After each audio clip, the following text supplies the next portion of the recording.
নবীজির জামানায় চিহ্নিত মুনাফিক লজ্জার ভয়ে মানুষে মন্দ বলবে এই শর্মে ফজরের জামাতে উপস্থিত। নবীজি বলেন এশার নামাজ এবং ফজরের জামাতে আসে না ওই ব্যক্তি যে মুনাফিক মুনাফিক মুনাফিক মুনাফিক মুনাফিক। আরে বন্ধু মুনাফিক যে, এখন যদি বলেন নবীজি সুপারিশ করবে হাসরের ময়দানে, এটা তো নিশ্চিত। কিন্তু যিনি সুপারিশ করবেন তিনি যদি বলে তোমারে মুনাফিক, তো তোমার কোন আব্বাই তোমারে সুপারিশ করবে? এই নাফরমান, বলো তোমার কোন বাপে তোমারে সুপারিশ করবে? যিনি সুপারিশ করবেন তিনি তো বলতেছে তুই মুনাফিক, তো সুপারিশ করবে কি? নবীজি মুনাফিকের জন্য সুপারিশ করবে? তো বলেন। এজন্য জীবন দিয়ে হলেও ফজরের নামাজ পড়তে হবে। রাসূলুল্লাহ সাল্লাল্লাহু আলাইহি ওয়াসাল্লামের বিখ্যাত সাহাবী হযরত আব্দুল্লাহ ইবনে উমর রাদিয়াল্লাহু তাআলা আনহুমা বলেন, নবীজির জামানায় আমরা ফজরের নামাজের অনুপস্থিতি দেখে মুনাফিক চিহ্নিত করতাম, মুনাফিক চিনতাম ফজরের অনুপস্থিতি দেখে।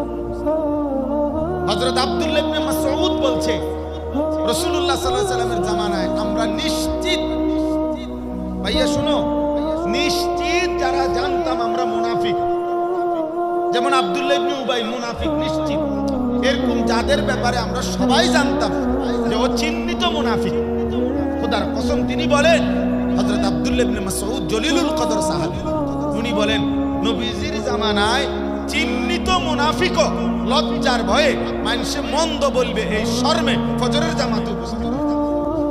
এজন্য ফজরের ওয়াক্তে নাফরমান ধ্বংস হয়, ইমানদারের বিজয় হয়, মুমিনের বিজয় হয়, নাফরমান বরবাদ হয়।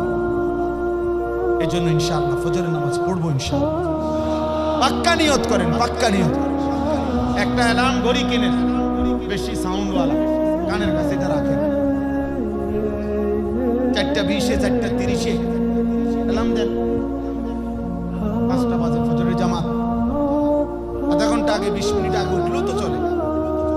এই আমল সন্তান নওজোয়ান মনে রাখো, আল্লাহ তাআলা কোরআনুল কারীমে 1450 বছর আগে বলছে, কোন নাফরমান বেআমল আমালুন গায়রু সালেহ, যার আমল কোরআন সুন্নাহর আলোকে সঠিক নয়, খোদার কসম প্রিয় বন্ধু, আল্লাহ বলছে সে মুমিনের সন্তান হইতে পারে না, ইমানদারের সন্তান হইতে পারে না। এজন্য বেনামাজি নাফরমান তুমিও মনে রাখো, তুমি ইমানদারের সন্তান হইতে পারো না। সেজদা বিহীন, আল্লাহর গোলামি বিহীন দিনের পর দিন চলে যায়, খোদার 365 দিন পার হয়।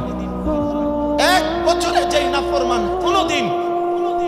কোনদিন বলতে পারল না ফজরের নামাজ কখন হয়, খোদার 365 দিনে কোনদিন একদিনও ফজরের নামাজ পড়ল না, হায় নাফরমান, তুমি কেমনে মুসলমানের সন্তান? কেমনে মুসলমানের সন্তান? আল্লাহ তো বলছে ইন্নাহু আমালুন গায়রু সালিহ, হে নূহ এটা তোমার ছেলে না,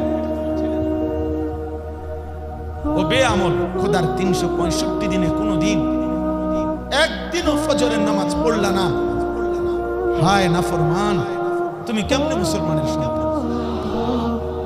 কোরআনুল কারীমের মধ্যে আল্লাহ তাআলা অবাধ্য জাতির পরিণতি বলছেন, অধিকাংশ অবাধ্য জাতিকে আল্লাহ তাআলা ধ্বংস করেছেন ফজরের ওয়াক্তে।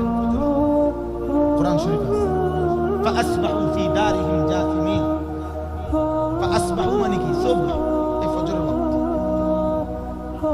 ফেরেশতা জিজ্ঞাসা করছে, আল্লাহ কওমে লূতকে উল্টায় দেব কখন? আল্লাহ কোরআনে বলছে ইন্না মাউইদাহুমুস সুবহু আলাইসা সুবহু বিকরিব, তাদের উল্টানোর টাইম ফজর, সুবহ। আল্লাহ বলছে আরে জলদি যাও ফেরেশতা, সকাল হয়ে গেল। আলাইসা সুবহু বিকরিব, সকাল তো খুব কাছে গেছে, দৌড় দাও, যাও না, দাও উল্টানি দাও, একটা আসার দাও, একটা আসার দিছে ফেরেশতা।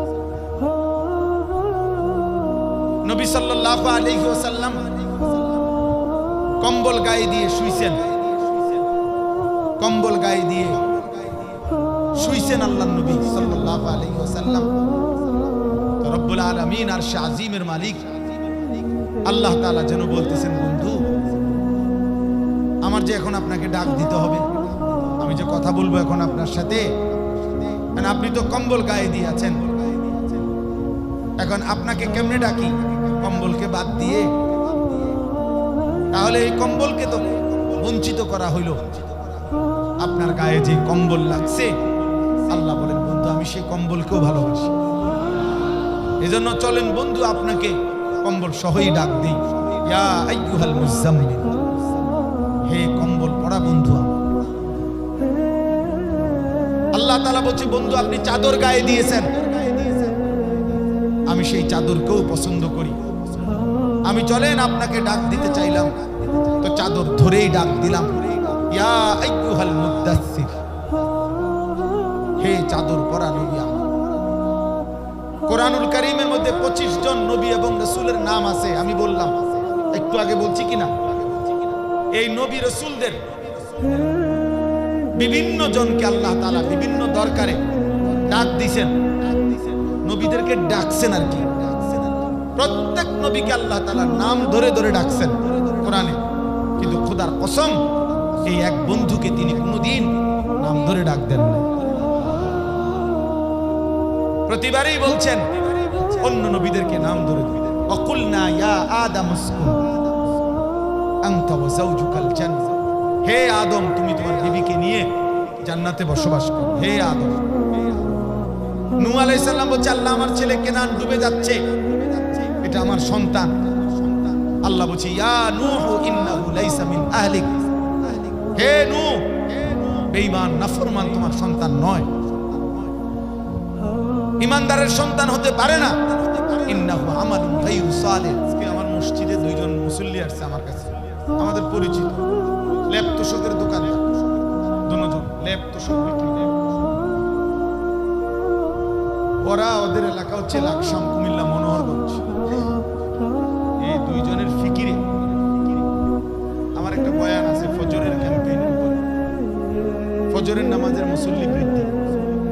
আমার শায়েখ আরিফ বিল্লাহ আল্লামা মুফতি মুশতাকুর নবী কাসিম হুজুর আমারে বহুদিন বলছে, না আমরা একটা আন্দোলন করা উচিত, একটা সংগঠন করা উচিত যে ফজরের নামাজে মুসল্লি বৃদ্ধির আন্দোলন। আমি এটা অনেক বলি, চেষ্টা করি বিভিন্ন ক্ষেত্রে।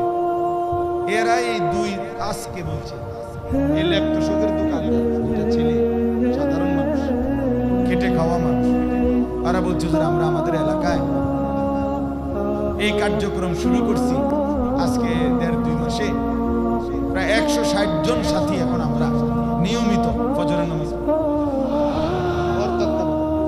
এটা ল্যাপ তোষক বেসিন না দোকান, আমরা মন চাইলে দেখাবো।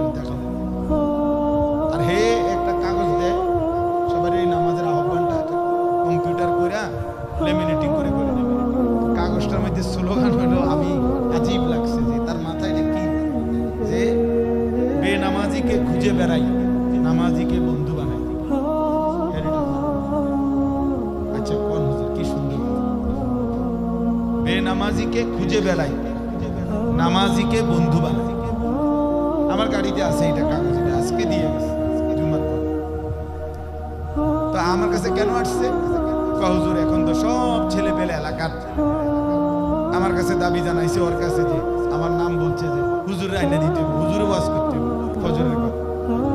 আমি নগদ দাঁড়াইয়া গাড়ি থামাইয়া, আমার তখন ওই যে দুপখোলা যে আজকে জাতীয় সিরাত ওয়েনে বয়ান ছিল, আমি ওয়েনে তাড়াহুড়া করে যাইতেছি, জুমা পরেই বের হয়ে গেছিলাম। পথে ওরা ধরছে আর এটা দেখাইছে, নগদ দাঁড়াইয়া ডায়েরি খুলে ডেট দিছে, আমি ডেট দিলাম।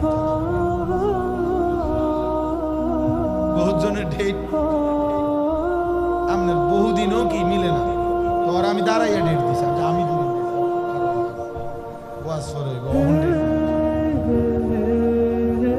তার মানে বলার উদ্দেশ্য হলো আলহামদুলিল্লাহ ইসলাহুল মুসলিমিন এই যে সংগঠন, এরকম প্রত্যেকের সামর্থ্যে যার যার সামর্থ্যে আল্লাহর কথা বলে। মানুষকে ফেরাবার চেষ্টা করেন, মানুষকে ফেরাবার চেষ্টা করেন। আল্লাহ তাআলা আমাদের সকলকে তৌফিক দান করেন। প্রিয় ভাই আমার, নওজোয়ান সাথী আমার, এখান থেকে আমাদের জন্য সবক আছে।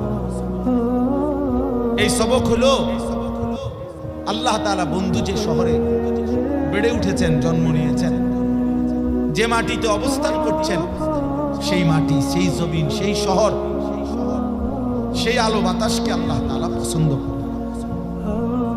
কোরআনুল কারীমের মধ্যে একটা সূরা আছে ওয়াদ-দুহা, এটা আমরা জানি না সবাই, ওইখানেও দুইটা কসম, ওয়াদ-দুহা ওয়াল-লাইলি ইযা সাজা। এই দুইটা কসম, এই দুইটাও কসম করছে আল্লাহ। এই দুইটা কসমের দুইটা অর্থ, মানে ওয়াদ-দুহা শব্দের দুই অর্থ, ওয়াল-লাইলি ইযা সাজা এটারও দুইটা অর্থ। তা আমি একটা অর্থ বলতে চাচ্ছি। ওয়াদ-দুহা শব্দের অর্থ হলো আল্লাহ তাআলা বলেন, বন্ধু আপনার এই সুন্দর আলোকোজ্জ্বল নূরানি ওই সুন্দর পবিত্র চেহারার কসম। যে চেহারা আপনার, সে চেহারাও আমি ভালোবাসি। যে চেহারা আপনার বন্ধু, ওইটা আমার ভীষণ পছন্দ। এজন্য আমি ওই চেহারার কসম। 2 নম্বর, ওয়াল-লাইলি ইযা সাজা, অন্ধকার অমাবস্যার কালো রাত্রি বা একেবারে কালো রাত্রি যেরকম কালো অন্ধকার, আপনার এই সুন্দর আলোকোজ্জ্বল চেহারার সাথে আপনার পবিত্র মাথা মোবারকের যে ঘন কালো চুল, সেটাও অনেক সুন্দর। ওয়াল-লাইলি ইযা সাজা, আপনার ওই চমৎকার ঘন কালো চুলের কসম।